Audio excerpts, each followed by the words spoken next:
Hai, Assalamualaikum warahmatullahi wabarakatuh. Selamat datang kembali teman-teman di channel Pembelajar TV.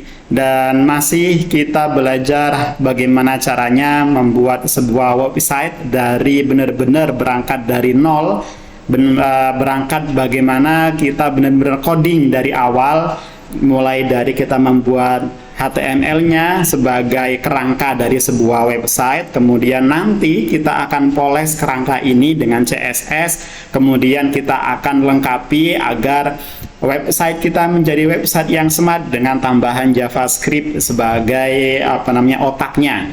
Nah, oke, di video sebelumnya kita sudah membahas tentang atribut pada elemen HTML. Buat teman-teman yang tidak sempat atau hanya baru melihat video ini, saya sarankan teman-teman mempelajari dari awal ya.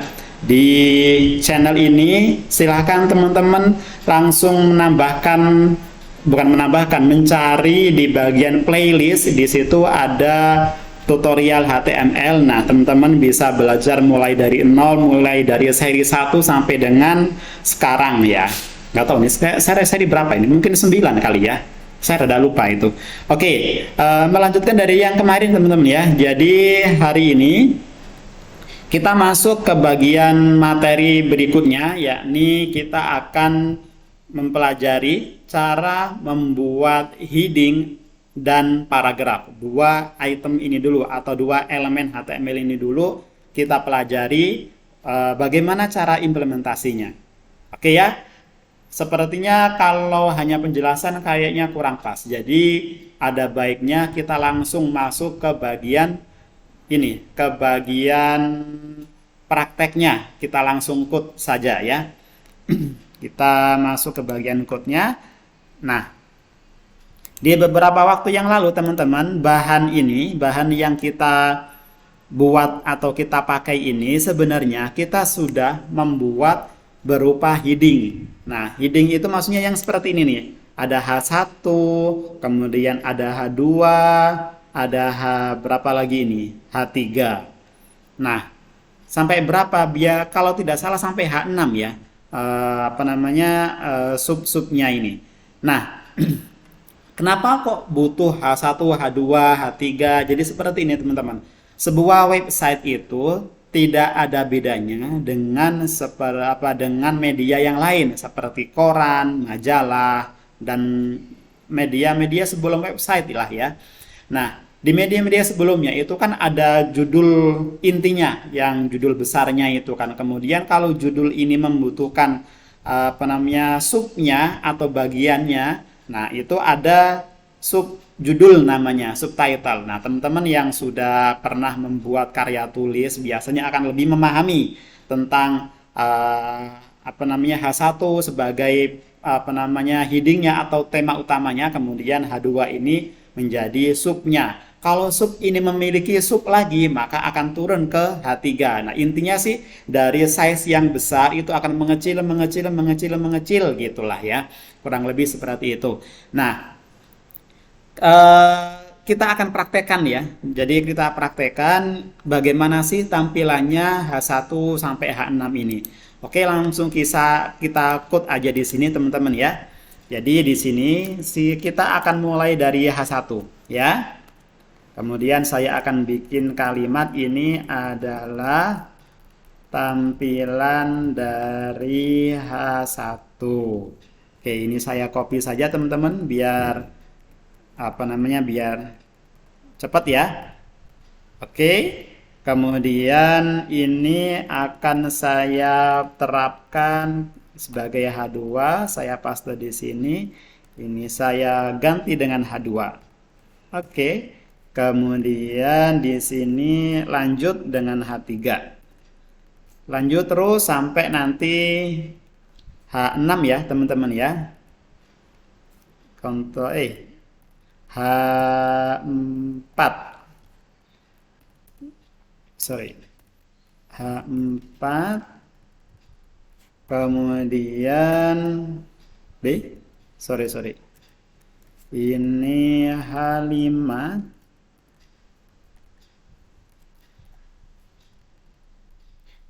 Oke, ini H6. Oke, ini adalah tampilan code-nya ketika kita akan menulis heading. Ini pembesarannya. Oh iya, satu hal lagi sebenarnya ini rada menjorok ya teman-teman ya, biar terpisah atau menandakan bahwa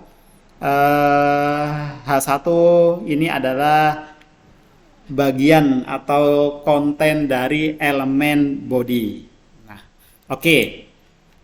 Seperti ini teman-teman. Jadi Oh iya, saya tuh rada lupa ya. Kemarin itu belum menyampaikan bahwa elemen HTML itu sebenarnya dibagi dua, teman-teman. Ada yang block, ada yang inline. Nah, yang sekarang kita bahas heading, kemudian satu lagi paragraf itu adalah elemen block. Nah, selain elemen block, ada elemen satu lagi inline. Nanti akan kita seiring kita makin banyak belajar, kita akan lebih mudah mengenali ya. Intinya untuk H1, kemudian H1 heading, kemudian paragraf ini adalah elemen block. Artinya teman-teman, ketika kita menuliskan H1 ini ya, nah kemudian ketika kita sudah mengorder H1 ini, tampilan seperti ini. Misal kalimat seperti ini. Yang saya highlight ini yang bagian atas ya. Nah, oh ini kok H6 pantesan kok kesorotir sama. Nah, ini nih teman-teman. Nah, yang saya highlight ini berarti ini akan menempati satu blok gitu loh, satu blok. Jadi satu dari secara horizontal itu dari kanan ke kiri pokoknya ditempatin untuk H1. Nah, kalau kita menempatkan atau menulis elemen yang lain itu pasti akan ada di bagian bawahnya, teman-teman. Misal contohnya ketika ini ya H1 ini, kemudian di bagian bawah itu kita tuliskan H2, maka dia akan ada di posisi bawahnya. Karena satu blok itu sudah diorder atau sudah dipesan sama H1. Nah, beda halnya ketika sebelum kita berikan tag atau elemen seperti ini, itu kan nyambung terus ya teman-teman ya, nyambung terus. Nggak kenal baris baru, pokoknya nyambung terus. Nah, ketika kita membuatkan H1 berarti satu blok ini berarti ditempati hanya oleh H1. Nah, seperti itu ya. Ini untuk H1. Oke, saya simpan teman-teman. Kemudian saya coba bukain deh sebentar ya. Saya buka, kemarin itu saya simpan di bagian indeks, elemen dasar ya. Sebentar ya. Saya bukain dulu open with. Nah. Nah, ini teman-teman, ini adalah tampilan dari yang baris code yang kita buat seperti ini. Nah, ini akan baris code-nya nih. Kalau di sini, di bagian code-nya sini, ini mau H1, H2, H3 ini size-nya sama ya. Size-nya sama semua, tapi ketika ditampilkan di browser, akan mengikuti instruksi bagaimana kalimat itu ditampilkan. Nah, ketika kalimat tersebut ditampilkan, maka sesuai dengan instruksi yang kita berikan, jadi H1 itu lihat di sini, H1 itu yang paling besar. Nah, di sini ya, ini paling besar. Diikuti makin kecil, makin kecil, makin kecil, sampai dengan H6. Nah, itu tentang heading ya. Nah, lalu teman-teman, bagaimana cara menuliskan paragraf? Nah, sebenarnya teman-teman, kita di bagian ini itu sudah membahas atau mempelajari atau membuat ya bagaimana menciptakan elemen paragraf. Nah, teman-teman bisa lihat di sini seperti yang saya sampaikan tadi bahwa H1 ini adalah elemen blok. Kemudian ketika diikuti dengan elemen yang lain, misal di sini adalah paragraf, maka posisinya langsung turun ke bawah. di bawahnya. Bagaimana wujudnya? Sebentar, saya view dulu juga ya. Ini apa ya? Kemarin nama filenya, oh index 2. Saya bukain dulu deh. Nah, ini teman-teman. Jadi,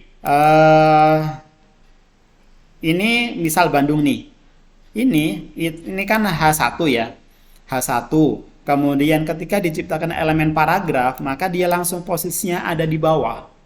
Seperti ini. Jadi dari horizontal kanan kiri sampai sini. Nah, ini sebenarnya punyanya H1. Ya, kalau ada elemen yang baru dituliskan, maka dia ada di posisi di bagian bawahnya. Nah, seperti itu teman-teman cara membuat paragraf. Mudah ya. Kalau paragraf kita tandai dengan elemen P di bagian depan ini. Nah, P ini berarti dia elemen paragraf. Untuk H1 kita hanya menuliskan seperti ini. Jadi mudah banget lah. Nah, itu teman-teman pelajaran kita hari ini. Jadi hari ini kita sudah mempelajari tentang penulisan heading mulai dari H1 sampai dengan H6. Kemudian fungsi dari heading tadi juga sudah saya jelaskan apa fungsinya. Kemudian paragraf juga kita sudah mengaplikasikan di bahan sebelumnya sebenarnya. Hanya mungkin teman-teman nggak ngeh aja. Oh ternyata itu paragraf. Kemudian sifat dari dua elemen yang kita baru saja kita pelajari itu adalah elemen blok. Seperti itu ya. Jadi silahkan di bahannya masing-masing teman-teman tambahkan bukan ditambahkan ya karena memang ini sudah ada ya. Berarti silahkan membuat file baru seperti saya di sini tadi untuk mencoba bagaimana tampilannya ketika di browser teman-teman. Teman-teman typing code-nya, kemudian teman-teman view atau preview atau munculkan atau buka di bagian browsernya. Lihat apa perbedaannya. Seperti itu teman-teman, saya cukupkan video kali ini. Terima kasih banyak sudah menemani saya belajar sebenarnya sih. Nah, semoga ilmu ini bermanfaat, bisa menambah wawasan teman-teman sekalian dan makin memompa semangat teman-teman untuk belajar lebih giat tentang bagaimana caranya membuat sebuah website. Kita ketemu di kita ketemu di video berikutnya. Wassalamualaikum warahmatullahi wabarakatuh. Bye.